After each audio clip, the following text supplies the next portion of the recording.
In 1803, having just overpowered their captors on a small slave vessel off the coast of a small island in Georgia, a group of Igbo people chose death over a life of enslavement and defiantly waded into cold coastal waters and drowned.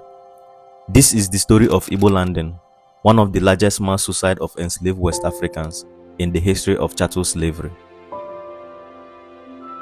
During the pre-colonial era, Africa was a land of breathtaking beauty, rich traditions, and harmonious communities. Families were deeply connected, and villages resonated with laughter, music, and shared stories. The continent's true wealth lay not in gold or jewels, but in its people, their strong bond, and centuries-old traditions.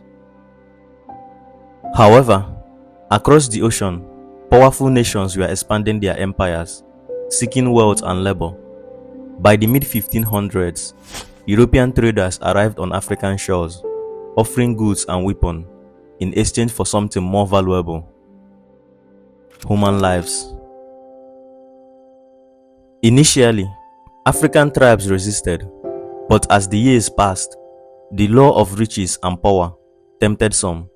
People became commodities, and rival clans sold captives, criminals, and even their own kin into slavery.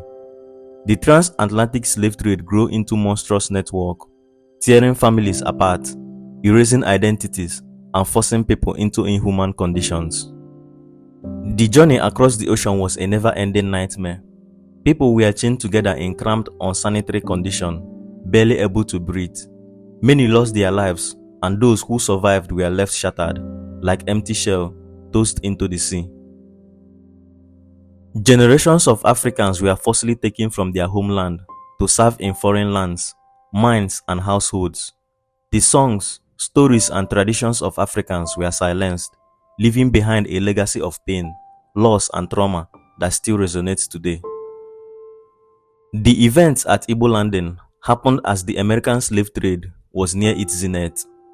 By 1803, it had existed for nearly 200 years, and millions of Africans had been trafficked from ports throughout West Africa to the New World. Many of those abducted and sent to the Americas were Igbo, a large group of people that have lived primarily in what is now southeastern Nigeria.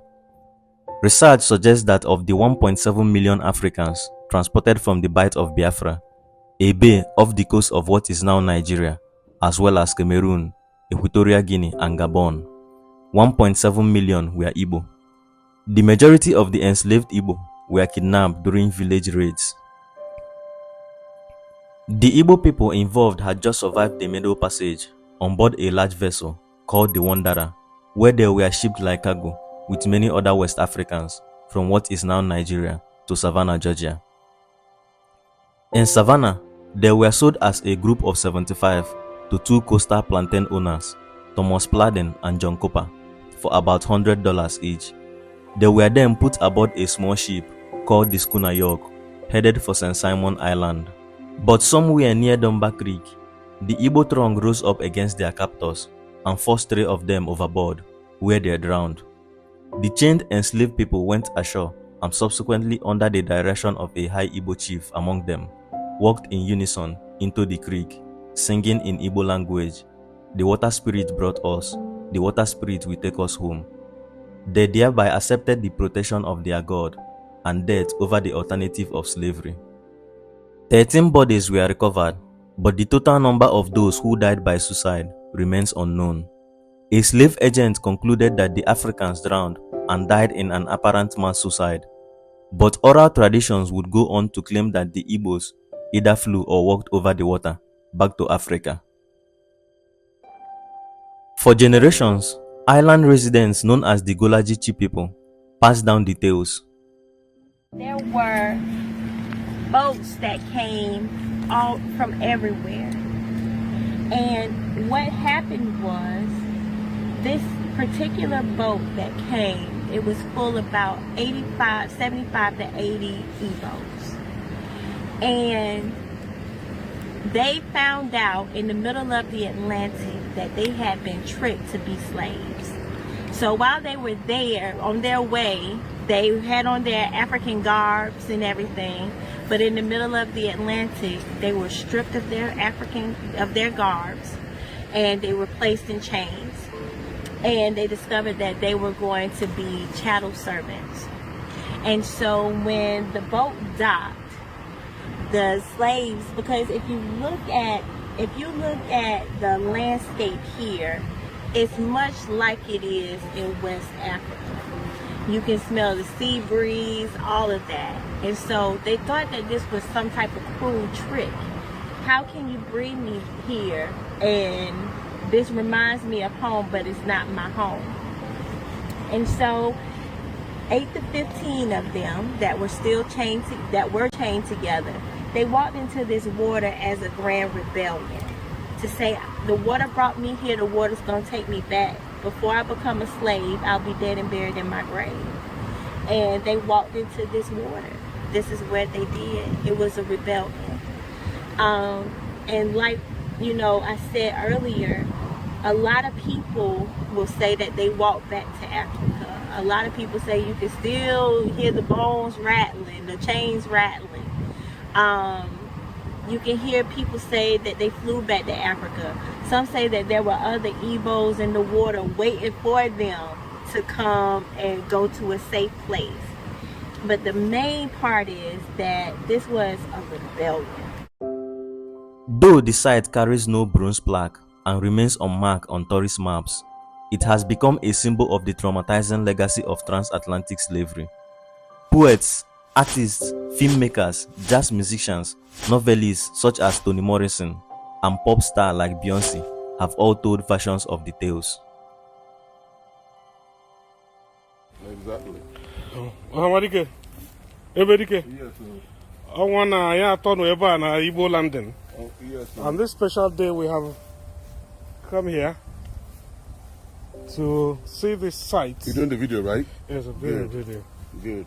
There's a history behind this place. Yes, sir. This is Igbo landing. It's at this very particular spot that the Igbos were brought in. They walked back into this river.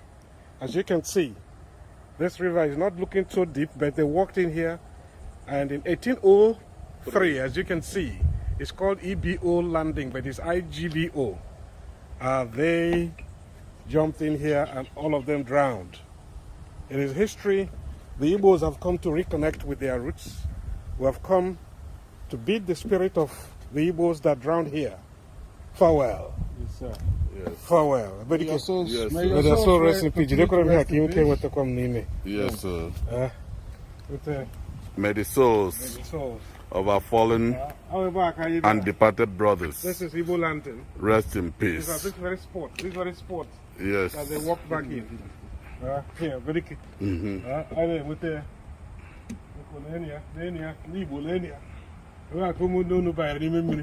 rather than be subjugated to Slavery. They Brave. voluntarily and cautiously walked into the river and drowned. Brave men. And that is why it's called Igbo landing. Yes. 1803. Let me, Yes. let me ask you a question about here. Ahabadike, Yes, sir. what do you think about being in this site today?